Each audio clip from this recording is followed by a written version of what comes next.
Ever get the feeling that some interpretations of the prosperity gospel are missing something? It's like, put in good deeds and get blessings out, like a cosmic vending machine or something. Yeah, it's definitely a simplification. It doesn't quite capture the depth of what it means to really live a blessed life, you know? Exactly. And that's exactly why we're diving into Deuteronomy today, chapter 6, verses 18 and 19 to be precise. Oh, interesting. There's this study guide we're looking at, and it unpacks the connection between obedience and prosperity in a way I haven't really heard before.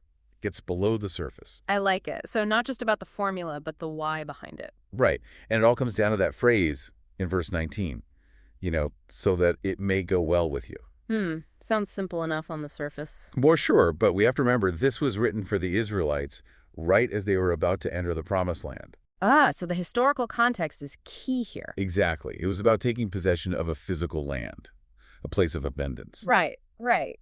But there's got to be a deeper meaning beyond just the physical. Right? Oh, absolutely. It's like if we see entering the promised land as this metaphor, for aligning our lives with God's guidance, Okay, I like that. it takes on this whole new dimension, doesn't it? Instead of conquering a physical territory, it's more about this inner transformation, cultivating an inner landscape that allows us to flourish. Exactly. And that's where obedience comes in. Which, I'll be honest, can be a word that makes people a bit uncomfortable. Yeah, definitely has the potential to be misunderstood, especially if we're talking about blindly following rules without understanding why. Without understanding the heart behind it all. Yeah. Yes. And the study guide makes this fascinating connection with Psalm 128.1, where it talks about fearing the Lord. Okay. And I'm guessing we're not talking about being terrified. Right. Not at all. It's more about cultivating a deep respect, a reverence, understanding that God's commands are ultimately for our good.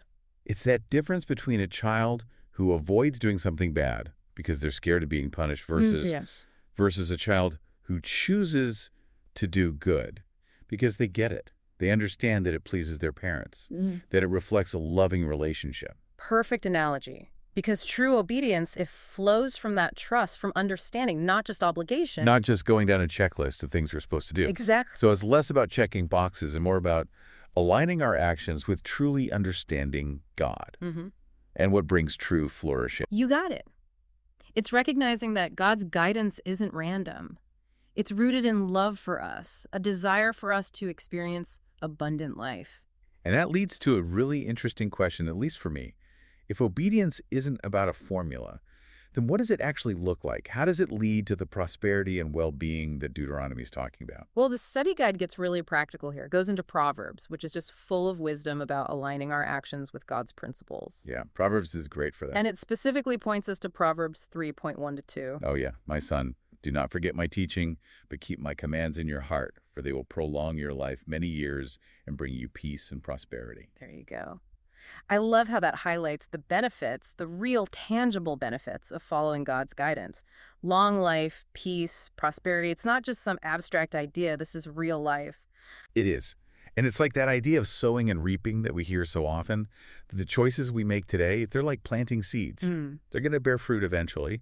And if we're aligning with God's principles, well, that sets the stage for a different kind of harvest. 100%. And what's even more incredible is that this whole idea of sowing and reaping, it's not just about us and our effort, it's about understanding God's heart for us.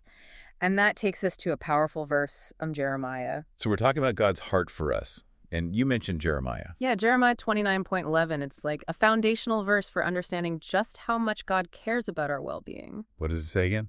For I know the plans I have for you, declares the Lord, plans to prosper you and not to harm you, plans to give you hope and a future. It's so reassuring. Yeah. Especially when, life feels anything but certain. But how does that connect to this idea of sowing and reaping? It's a good question. It's like God's not this distant being just waiting for us to mess up, Yeah, right. He's actively invested in seeing us grow, in us flourishing. Like, imagine this master gardener who's tending to these, these prize-winning roses. Okay, I can see that. They're pruning, they're nourishing the soil, making sure they get the perfect amount of light. It's not about punishing the rose for not being good enough. Right. It's about creating the environment where it can thrive. So God's commands, His guidance. It's like that gardener's care. It's not to restrict us, but to help us really blossom. Exactly. And just like that gardener wants to see those roses bloom, God wants us to experience the fullness of life he intended. I love that analogy. It makes obedience feel less like, I don't know, a chore, and more like we're invited to be a part of something incredible. Right. We're aligning ourselves with a force way bigger than ourselves and trusting that the gardener knows best. And trust is a big part of it, isn't it? Mm-hmm. I mean, if we're always second-guessing or doubting God's goodness, it's pretty tough to fully embrace that obedience. For sure. It's like trying to walk through a maze blindfolded, you know? Yeah. You might get lucky sometimes, but to really make progress, we got to take off that blindfold, let go of the fear and doubt, trust that there's someone who sees the bigger picture. Speaking of seeing the bigger picture, the study guide also brings up Philippians 4.67 about finding peace in the middle of uncertainty. And that seems to fit with this idea of trust. 100%. Because it's not just about bringing our anxieties to God, which is important, but it's about shifting our focus, being grateful for what we already have and trusting he'll provide. Yeah, it's like we're shifting from what's lacking to what's already present. Yeah. Cultivating that thankfulness. Yes. And that shift changes everything because then we can experience peace not as the absence of problems, but as confidence in God's presence and provision. And that peace is connected to obedience. Absolutely. When we completely trust God, we're more willing to surrender our own way, follow his guidance, even when it's hard or it doesn't make sense in the moment. We're choosing to walk a path we can't even see yet. That's it. We have faith that he knows the way and that his path, even if it's challenging sometimes, is going to lead us somewhere amazing, better than we could have imagined on our own. Makes you wonder how much more peace, how much more joy we'd experience if we just fully embrace that level of trust and obedience. Right. And this is a key point that the study guide makes. It's not about being perfect. It's about taking steps, doing what we can to move closer to that place of trust and obedience. Okay, so for those of us who like to put things into practice, what are some tangible things we can do? What can help us align our lives with this deeper understanding of obedience? So we've covered a lot of ground on this whole prosperity through obedience idea. What are some things we can actually do? I mean, what are some of those practical steps the study guide talks about? Well, it really comes down to three things, and they all kind of work together. Okay, I like it. So first, we got to make an effort, a conscious effort to line up our actions with God's principles. And that's not about just following a bunch of rules. Right. No, not at all.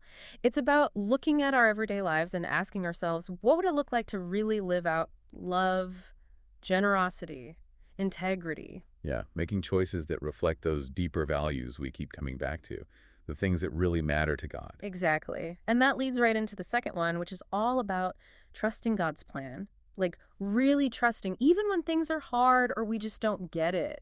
Letting go of the need to be in control all the time. Yes, because we don't have to have all the answers, but we can be sure God does. And that's where the peace comes in. Right. And the third practice, it's like the foundation for the other two. What's that? Cultivating a heart of gratitude.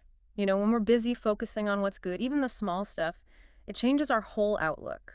It's so true. It makes it easier to trust God even when things are tough. Like that saying, gratitude turns what we have into enough.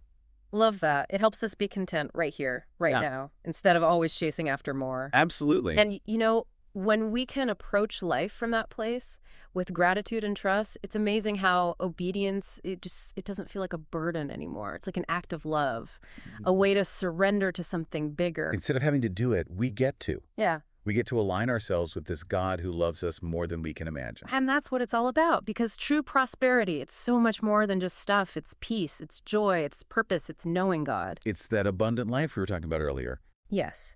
And the study guide, it leaves us with this really powerful question. It asks, if true prosperity encompasses peace, hope, and God's favor, how might that change your definition of a blessed life? It makes you think, right? Like, what am I really chasing after? Is it things? Or is it something deeper, a relationship with God that money can't buy? It's a journey, that's for sure. A journey we all get to take.